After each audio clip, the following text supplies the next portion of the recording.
चुनाव आयोग की जो निष्पक्षता है वो बहुत खतरे में है। एक दिन के अंदर ही कैसे संभव है? सुप्रीम कोर्ट ने भी कहा है कि ये गलत बात है, फिर तुमने रातों रात मतलब कि उसको संविधान में उसमें चेंज करके पार्लियामेंट में और ये बना दिया, तो नियत पे तो तभी शक होने लगा था। मैंने देखा है कि कई नेपाल के लोग यहाँ पर ही बीजेपी वालों ने उसका वोटर कार्ड बनवा दिया, बीजेपी वालों ने उनका वोटर कार्ड अब कैसे बन जाता है।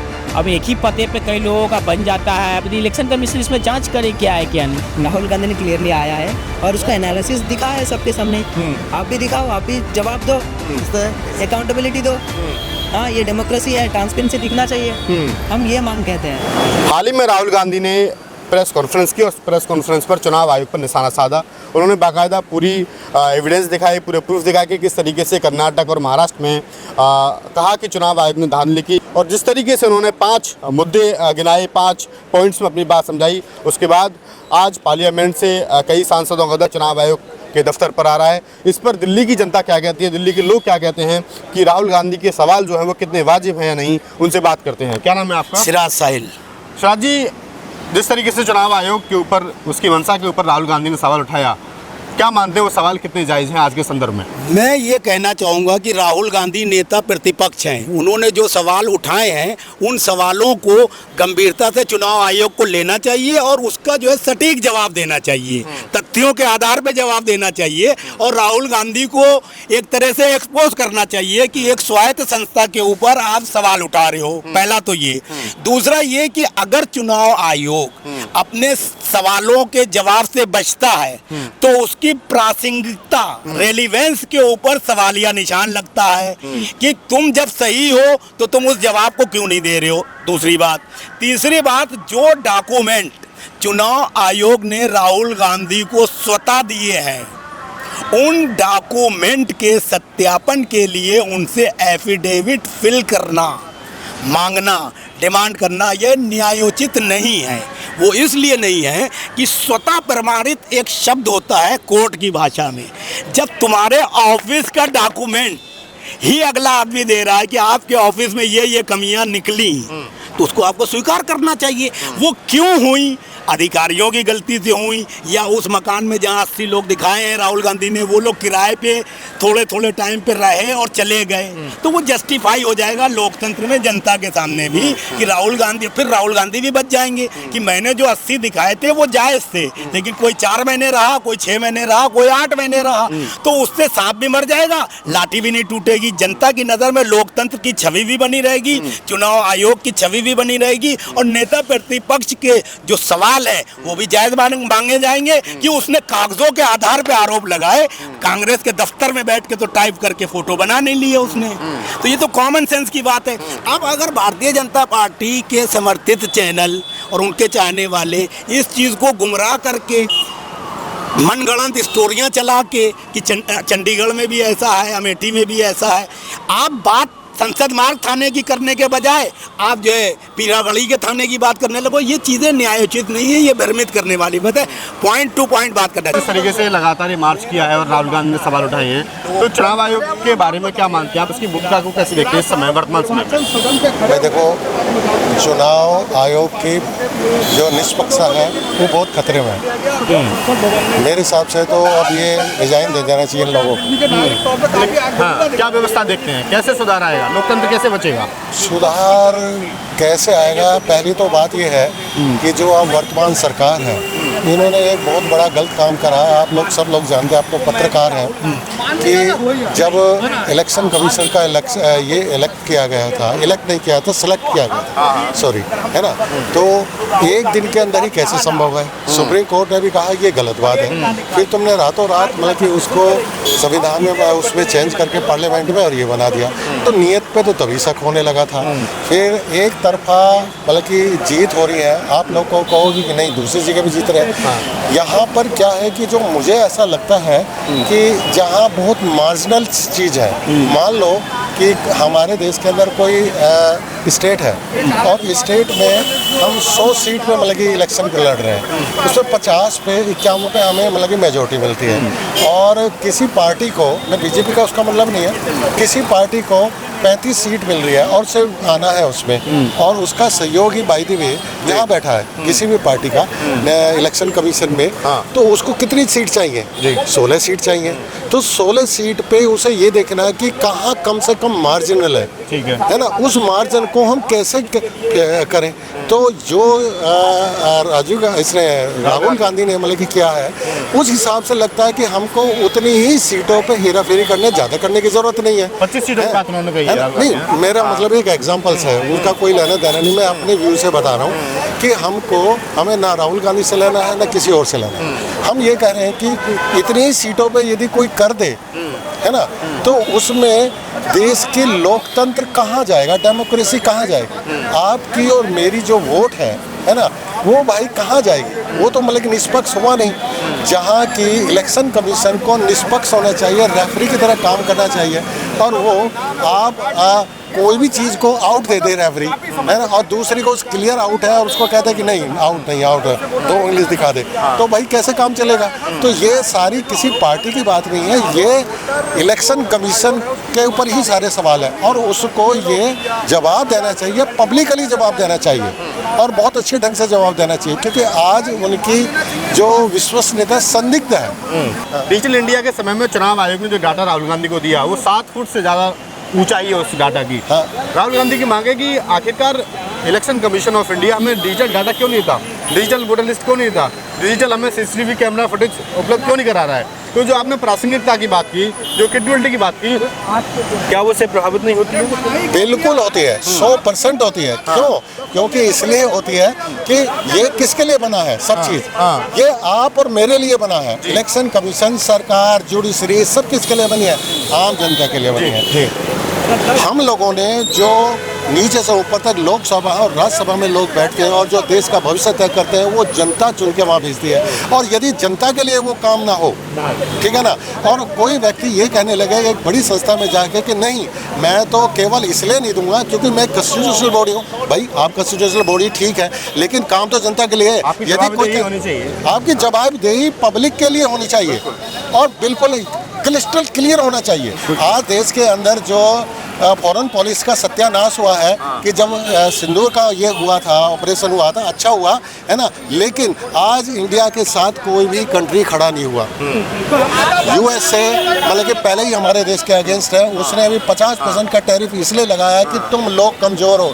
रसिया जब हम सबको तेल मतलब कि ठीक दे रहा है सस्ते में, तो क्यों? तो इसने जब 98 में अटल बिहारी वाजपेयी ने एटम बम का न्यूक्लियर का मतलब कि एक्सप्लोजन करके और ये सब किया था, तो तब भी इसने मतलब कि सारे सैंक्शन लगाए थे, और वो नहीं झुके थे, है ना, इसलिए हमारी इकोनॉमी फिर भी मतलब सुधर की। तुम क्यों झुकते हो? क्या कारण है? तुम देश के लिए काम कर रहे हो या किसी और के लिए काम कर रहे हो? ये सब पैदा करते हैं। यदि तुम PSU को देखते जाओगे, जैसे कि PSU आप गवर्नमेंट है, एक मतलब कि एक मॉडल बना दिया, उसका पैसा कहाँ जाएगा? सरकारी खजाने में जाएगा। और यदि किसी कंपनी में मतलब कि वो हमने मतलब बेच दिया और हो जाएगा, तो जहाँ उसको 50,000 रुपये मिलने थे, वहाँ उसको 20,000 रुपये मिलेंगे। क्यों? क्योंकि वो इस तरह का माहौल बना देंगे कि आपको 50,000 के लिए 20,000 में काम करना पड़ेगा, और वो सोने चांदी की चम्मचों में खा के और विदेशों में ऐसा करेंगे। क्यों? इलेक्शन कमीशन एक ऑटोनोमस बॉडी है, पार्लियामेंट के ही अंडर आता है, तो उसको अपना तथ्य जनता के सामने रखना चाहिए। मैं इस पे कोई पॉलिटिक्स नहीं कर रहा हूँ। देश का 1 नेशन 1 वोट का जो नारा देश के आज़ादी के बाद इलेक्शन पार्लियामेंट ने जो दिया है 1 नेशन 1 वोट का, इसको इलेक्शन कमीशन को बताना चाहिए कि एक एड्रेस पे कई लोगों का पता है, अब वोट चोरी हुई है या कितने अंतर से गलत वोट पड़ा है। आखिरी सवाल आपसे मेरा ये है कि अपोजिशन से सवाल पूछा गया कि जब वो चुनाव जीत जाते हैं तो EVM की बात नहीं करते हैं, लेकिन जब चुनाव हार जाते हैं तो EVM की बात करते हैं कि EVM से घोटाला होता है, घपला होता है,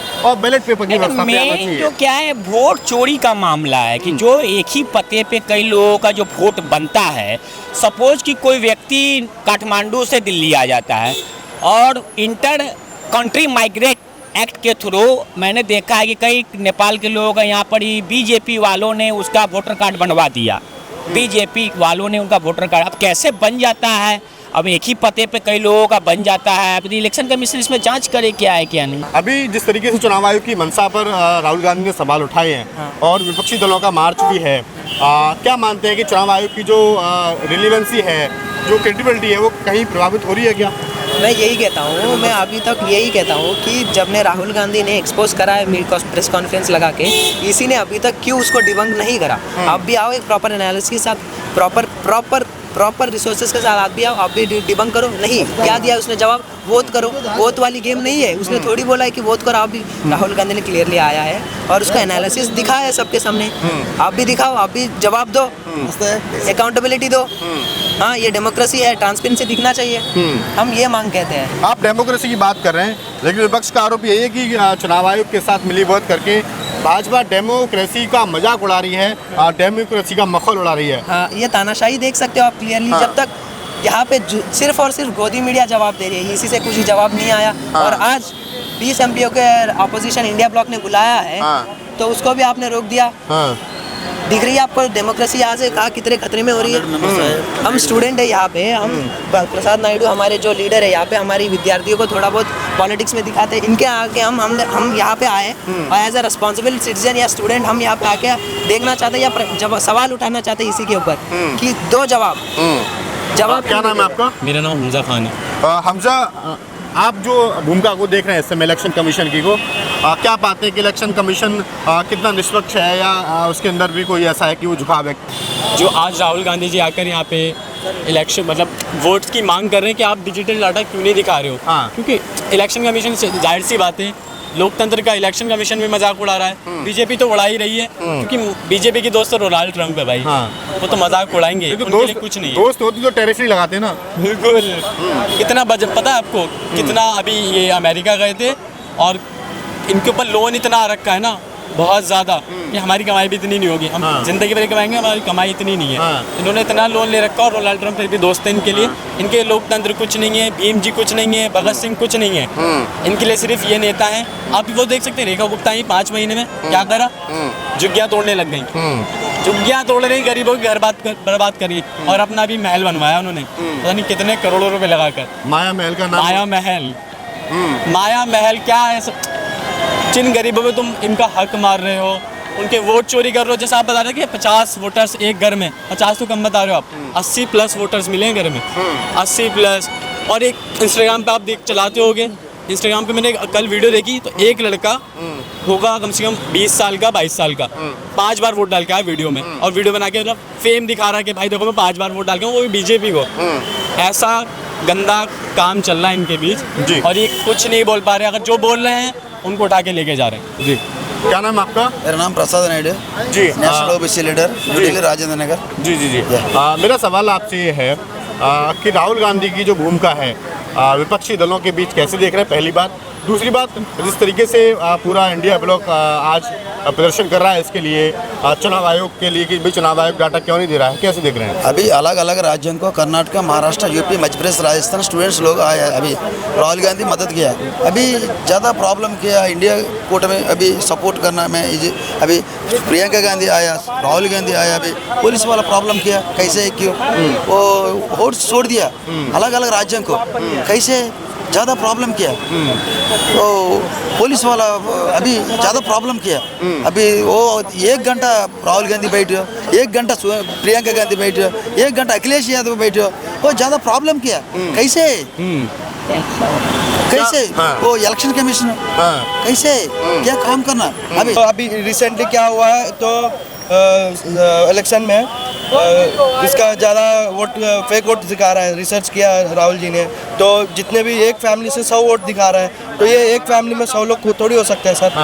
ये सवाल उठाना पड़ता है ना सर। हम लोग इसलिए तो प्रोटेस्ट कर रहे हैं कि एक फैमिली से 100 वोट निकल गया, तो ये कैसे हो सकता है। चुनाव आयोग की जो क्रेडिबिलिटी है, चुनाव आयोग है ना, क्रेडिबिलिटी समझते हो ना, विश्वसनीयता, जी, वो प्रभावित हुई है क्या, वो गिरी है क्या आज? अभी मतलब सारा अभी जो चुनाव आयोग को देख रहे हैं ना सर, देख सक रहे हैं ना सर। अभी तक जवाब नहीं दिया।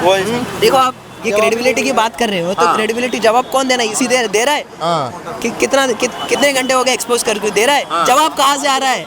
एक्स में से, गोदी मीडिया से आ रहा है, आरएसएस बैक्ड पेजेस से आ रहा है। इसी ने कुछ दिया है, तो आप देख सकते हो क्लियरली प्रभावित है। तो हम तो डिक्टेटरशिप पे जा रहे हैं, जवाब ही नहीं मिल रहा हमको यहाँ से। और ऊपर से जब तक ये देखो, ये डेमोक्रेसी है, आप ट्रांसपेरेंसी, वी वांट ट्रांसपेरेंसी। पहले ही बताया, इलेक्शन कमीशन गवर्नमेंट से अलग बॉडी है। तो अब ट्रांसपेरेंसी नहीं आ रही तो हम डेवलपमेंट की बात क्यों कर रहे हो? पहले बेसिक डेमोक्रेसी को तो बचाओ, उसके बाद हम डेवलपमेंट की बात सोच सकते। डेवलपमेंट ये नहीं कह रहा हूँ कि उसके बाद सोचेंगे, पहले ये तो बेसिक है ना, इसको भी देखो। मैं यही कहता हूँ, जवाब दो। हम सीधा सीधा सवाल इलेक्शन कमीशन से पूछते, ना कि बीजेपी से, ना कि कांग्रेस से। दो जवाब।